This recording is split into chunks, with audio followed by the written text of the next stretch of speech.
Now dear children, in the second part of this video I am going to teach you about the crystallization of water. Crystallization of water.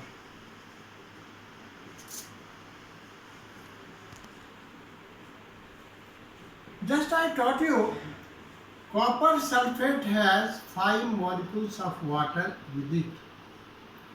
Ferrous sulfate is 7H2O8. You see, what is the importance of water in copper sulfate? Actually, if there is no this number of water molecule, it will not form a real crystal. So, this much amount of water is essential to make the copper crystal possible. Also, it is called blue vitriol. It is called blue vitriol, means this water molecule is responsible for making its blue color also. And I will prove it.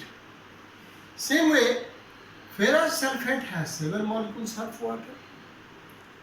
This much amount of water is necessary in the natural way to form the crystal of ferrous sulfate. Otherwise, the crystal of ferrous sulfate is not possible. This is called green vitriol. Here, this ferrous sulfate is green only because there is presence of water in it. Now, the last portions, what are the effect of heating effect on hydrated crystal? I shall discuss about heating effect on hydrated crystal.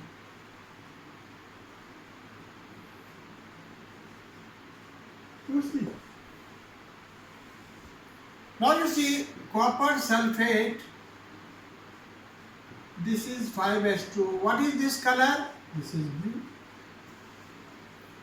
If you heat strongly, slowly if you are slowly and solidly molecules will go. But here I am telling strongly. Then what will happen? Copper sulfate plus water will be there. And this copper sulfate is unhydrated copper sulfate, means copper sulfate without water. But here it is blue, it is white. It is white.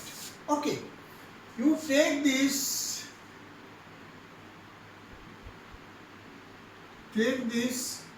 copper sulfate, white, and if you put drops of water in it,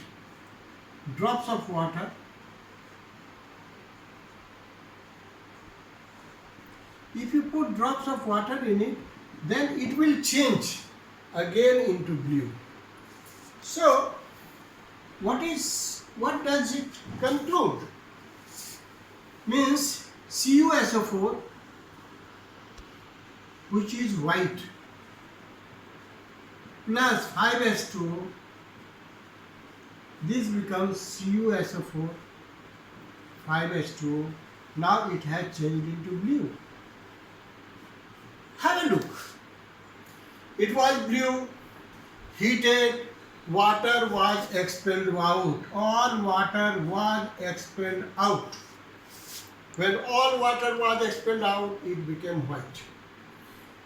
When it is white powder, now if we are putting some drops of water, it is changing again into blue.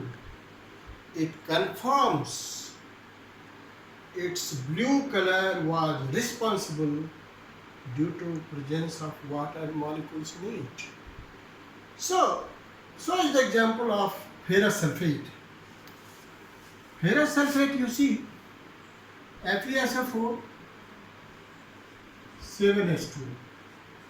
This is called your green vitriol. This is called your green vitriol. If you heat it very strongly, here you write strongly, it will change into FeSO4. This will change into white and plus 7H2. Okay.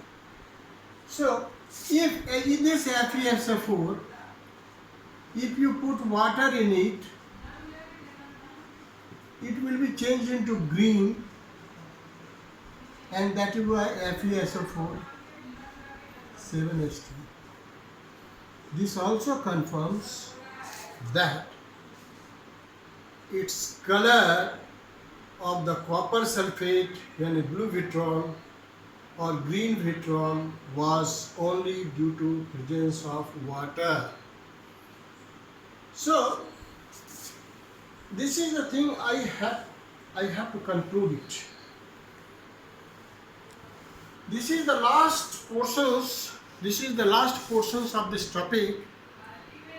Although whether it is there in the course or not, in NCERT syllabus it may not be there, but because in most of important health books this content lies, I felt it better that I should teach you at this moment. So I shall be dealing about the other things tomorrow in the next class.